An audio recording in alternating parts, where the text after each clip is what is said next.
Assalamualaikum warahmatullahi wabarakatuh.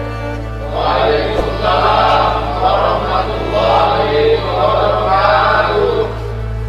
Bismillahirrahmanirrahim. Saudara-saudara kaum muslimin rahimakumullah. Salah satu kelebihan makhluk bernama manusia, yaitu bahwa Allah subhanahu wa ta'ala menghiasi hidup manusia ini dengan syahwat atau yang lazimnya kita sebut sebagai hawa nafsu. Inilah tenaga yang merupakan daya dorong yang melahirkan dinamika dalam kehidupan manusia, yang menyebabkan terus-menerus terjadinya perkembangan dalam sejarah peradaban dan kehidupan manusia. Hawa nafsu bisa melambungkan seseorang kepada puncak kejayaan, dan hawa nafsu dapat menenggelamkan seseorang ke dasar jurang kehancuran yang paling dalam. Pada surah Ali Imran ayat 14, Allah subhanahu wa ta'ala berfirman, A'udzu billahi minasy syaithanir rajim. Zuyyina lin-nasi hubbus syahawati minan nisa'i wal banin wal qanatiril muqantarati minadh dhahabi wal fiddah wal khaylil musawwamati wal an'ami wal harth. Dzalika mata'ul hayatid dunya wallahu 'indahu husnul ma'ab. Mari kita perhatikan ayat ini lebih dekat lagi. Allah subhanahu wa ta'ala menjelaskan, Zuyyina linnasi hubbus syahawat. Makhluk manusia itu dihiasi dengan hawa nafsu. Dengan kata lain, hawa nafsu adalah perhiasan. Manusia tanpa hawa nafsu sama saja dengan orang yang tidak berhias, monoton, tidak mempunyai perkembangan dalam gerak kehidupannya. Tetapi kalau hawa nafsu adalah perhiasan, maka jika kita berbicara soal perhiasan, ada dua hal yang harus menjadi catatan pokok. Pertama, kapan satu perhiasan boleh kita pakai? Yang kedua, di mana perhiasan itu harus kita pakai? Kalau saudara berdandan rapi, pakai sepatu dengan kaos kaki, celana, jas, pakai dasi segala macam, tapi itu saudara lakukan pada saat saudara akan pergi ke WC, maka saudara sudah memakai perhiasan tidak pada waktu yang tepat.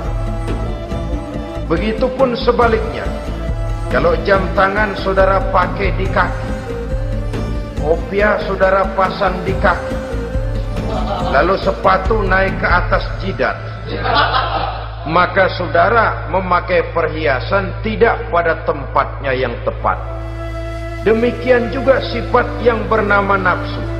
Kapan dia boleh diperturutkan, di mana dia boleh disalurkan, adalah tugas daripada agama untuk mengatur syahwat atau hawa nafsu. Lihatlah kehidupan malaikat. Malaikat makhluk yang diciptakan Allah tanpa hawa nafsu. Maka kehidupan malaikat monoton. Malaikat tidak mempunyai peradaban dan kebudayaan. Malaikat adalah makhluk yang secara instingtif diciptakan untuk berbakti, tidak punya alternatif atau pilihan lain. Saudara lihat, ada malaikat yang sejak diciptakan diperintahkan untuk sujud, sujud saja sampai sekarang enggak bangun-bangun. Ada malaikat yang sejak diciptakan diperintahkan untuk tasbih, tasbih saja, yang lain tidak. Ada malaikat yang sejak diciptakan diperintahkan mencabut nyawa, nyawa saja urusannya, yang lain tidak. Pekerjaannya monoton, Tetapi memang karena tidak ada hawa nafsu, tidak ada kecenderungan malaikat untuk nyeleweng. Belum pernah kita dengar misalnya ada malaikat Jibril korupsi ayat.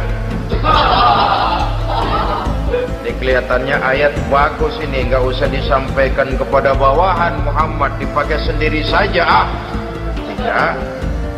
Kita belum pernah dengar malaikat maut keliru mencabut nyawa orang yang belum waktunya modar. Belum pernah.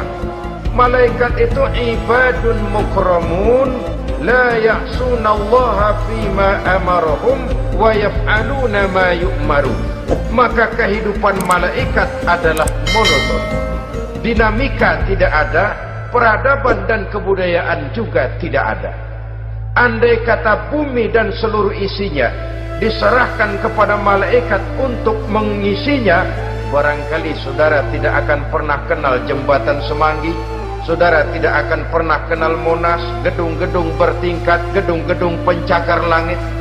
Semua yang menggerakkan itu adalah karena manusia mempunyai hawa nafsu. Nah, kemudian pada kalimat berikutnya Allah memberikan rincian. Apa nafsu kepada apa yang paling menonjol dalam kehidupan manusia itu? Pertama, minan nisa, hawa nafsu kepada perempuan. Ini tentu yang ditujukan laki-laki. Dimanapun saja makhluk bernama laki-laki, kalau dia normal, tidak impoten, mesti suka kepada perempuan. Itu wajar, bin pantas alias normal. Tetapi tadi saya katakan di awal, nafsu kepada perempuan adalah perhiasan. Kapan makainya, di mana makainya, itulah tugas agama memberikan tuntunan dan aturan. Saudara-saudara kaum muslimin rahimakumullah, nafsu kepada wanita dapat mengantarkan seseorang kepada puncak kejayaan, tapi nafsu kepada wanita bisa menenggelamkan seseorang ke jurang kehancuran. Bergantung kepada latar belakang apa yang mendorong timbulnya syahwat tadi. Dengan kata lain, motivasi syahwat tadi digerakkan oleh iman dan ketakwaan, atau semata-mata karena memang syahwat yang merupakan kendaraan iblis. Penyelewengan pertama yang terjadi dalam sejarah kehidupan manusia adalah penyelewengan yang dilakukan oleh Nabi Adam alaihi salam pada saat ia memetik buah khuldi. Kenapa itu dilakukan oleh Nabi Adam? Karena terdorong oleh rasa sayang dan cinta kepada istrinya Hawa. Sebenarnya Hawa lah yang merajuk, Siti Hawa lah yang membujuk, dan Nabi Adam oleh karena syahwatnya kepada istrinya memperturutkan bujukan Siti Hawa itu. Peristiwa Nabi Adam ribuan tahun yang lalu akan terus relevan sampai ke zaman kita sekarang ini.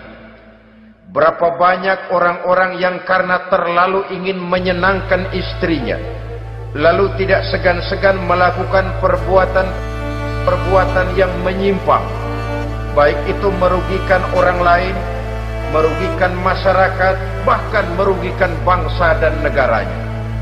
Seorang pedagang tidak akan segan-segan menipu. Sebaliknya pun begitu. Tidak jarang wanita di dalam kelemahannya bisa menenggelamkan dunia. Seorang suami yang jujur, polos, lugu, sederhana bisa jadi koruptor ulung karena didorong-dorong oleh istrinya. Istrinya barangkali bisa saja dibakar-bakar oleh tetangganya. Suaminya jujur, sederhana, kepala bagian, tempatnya basah tapi melarat. Istri rupanya tidak sabar melihat gaya hidup yang makin konsumtif, persaingan yang makin tajam. Suaminya dikipas-kipasin. Kata istrinya, "Bang, tetangga sebelah kita lakinya pegawai kecil, Bang, tapi gelangnya kayak pelek becak. Abang ini kepala bagian tidak bisa membelikan saya macam itu, percuma lah. kata suaminya, ya bagaimana Bu, gaji saya cuma segitu-gitunya. Ya namanya kepala bagian, apaan kayak sabet dulu. Kalau sudah berpikir ke arah ini, artinya sudah ngipasi suaminya untuk melakukan tindakan yang tidak wajar.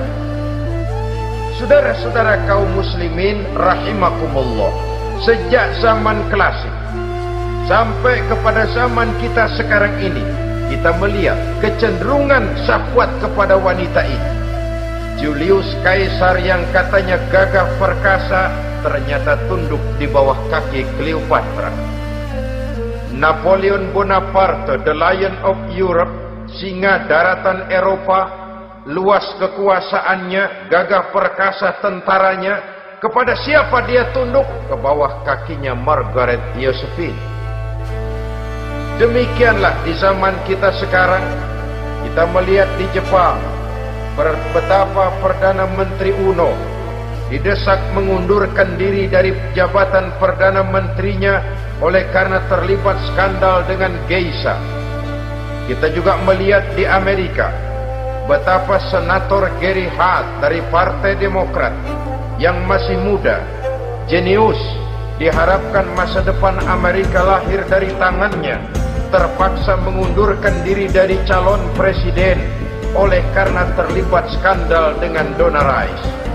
Kita juga menyaksikan betapa parlemen dan kabinet di Inggris sempat geger oleh karena skandal Pamela Bordes, pelacur kelas kakap yang melanglang buana mencari sasaran-sasaran kakap. Ini adalah kisah kejatuhan yang diakibatkan oleh hubbus syahawat minan nisa. Oleh karenanya benar jika Nabi kita menyatakan An-nisa'u imadul bilad, wanita adalah tiang negara. Jikalau baik wanita, baik negara. Jikalau rusak wanita, hancur negara. Kalau syahwat kepada wanita cuma semata-mata karena syahwat, maka seorang laki-laki akan memandang wanita cuma sekedar alat pemuas hawa nafsu. Nilainya rendah. Sedangkan agama kita mengajarkan ma akraman nisaa illa karimun wa ma ahanan nisaa illa laimun, kata Nabi. Tidak akan menghormati kaum wanita kecuali orang-orang yang terhormat, dan tidak akan merendahkan derajat kaum wanita kecuali memang orang-orang yang rendah moralnya. Dengan kata lain, apabila syahwat minan nisa ini dilandasi dengan semangat iman dan ketakwaan, maka kehidupan Rasulullah sallallahu alaihi wasallam sungguh menjadi figur dan contoh dalam kehidupan kita. Perkawinannya bukan karena wajah yang cantik semata-mata, tapi lebih merupakan nilai ibadah kepada Allah Subhanahu wa taala. Dengan demikian, kecenderungan kepada hubbus syahawat minan nisa dikontrol oleh nilai iman. Barometernya, tolok ukurnya adalah iman. Di zaman sekarang banyak kasus kawin campur yang pada akhirnya akan membingungkan kita sendiri. Padahal Al-Quran secara jelas dan tegas memberikan bimbingan. Orang itu kalau sudah, kata Imam Syafi'i, wa ainur ridha an kulli aibin kalilatun kama anna aina suhti tubdil masawiya. Mata kalau dibalut cinta dia buta terhadap nista, tapi mata kalau dibalut benci hanya melihat yang keji-keji saja. Biasanya cinta kepada wanita memang bisa menimbulkan dorongan yang positif, tapi juga bisa membuat seseorang buta sama sekali. Dorongan yang positif paling kurang dari segi penampilan. Coba lihat lelaki kalau lagi demen perempuan, lenjeh banget kan. Sisiran rambutnya rapi, keriskaan bajunya lancip, sepatunya mengkilat, kantong celananya tebel. Perkara anduk isinya bukan soal.